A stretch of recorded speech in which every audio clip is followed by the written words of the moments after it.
Hi friends, இது என்னன்னு பார்க்குறீங்க? தக்காளி, வெங்காயம், பச்சை மிளகா, பூண்டு எல்லாருக்குமே உங்களுக்கு தெரிஞ்சது தான். இது என்ன எதுக்கு மேடம் இதுன்னு கேட்குறீங்களா? வாங்க, இது தண்ணி கொச்சிட்ருக்கு, அதில் போடுவோம். இல்லாத சாம்பார் நாம் எப்படி செய்யலாம்னு பார்க்கலாமா? வாங்க பாருங்கள். சூப்பராக இருக்கும்.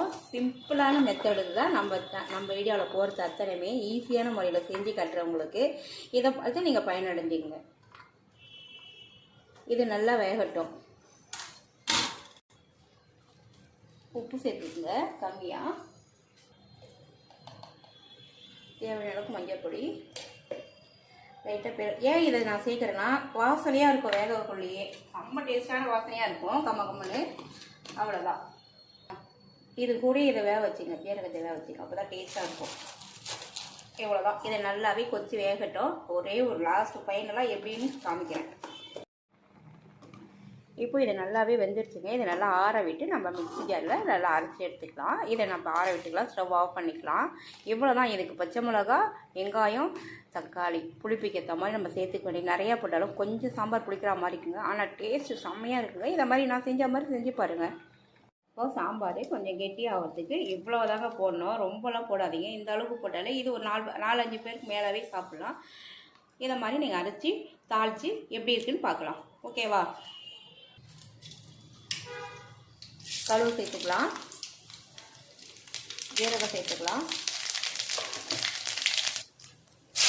வெங்காயம் சேர்த்துக்கலாம் போட்டுக்கலாம். இப்போ இது மாதிரி தாளிச்சு விட்டுருக்கேன்.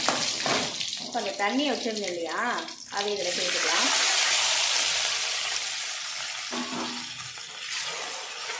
இது நல்லா கொதிக்கிட்டோம்.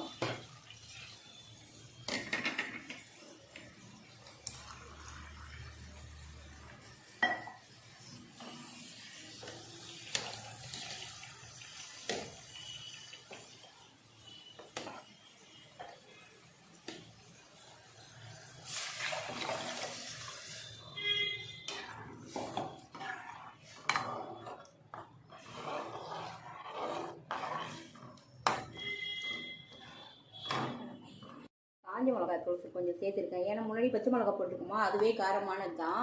அது கூட உப்பு பத்தலாம், உப்பு சேர்த்துக்குங்க. இவ்வளோதாங்க இதுக்கு. இது நல்லா கொதிக்கிட்டுங்க. நம்ம சாம்பார் கெட்டி வந்துச்சுன்னா இறக்கி விட்டுங்க. இறக்கி தோசை, இட்லிக்கு செம்மையாக இருக்கும். ஒரு முறை ட்ரை பண்ணி பார்த்துட்டு நமக்கு கமெண்ட்ஸில் சொல்லுங்கள். பிடிச்சிருந்தா சப்ஸ்கிரைப் பண்ணுங்கள். பாய்.